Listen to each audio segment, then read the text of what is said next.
G'day, here's a piece of seam opal from Lightning Ridge, Australia. Rules in millimetres. This is going to be an easy piece to cut, I think. Nice vibrant colours there. Seems to disappear up this end. But, you can see it's over here on this side as well. Colour bar seems to go around there.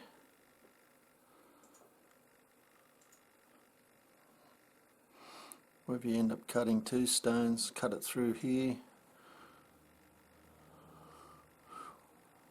or make it a boomerang shaped stone, I don't know, it's up to you, but and vibrant, nice colours,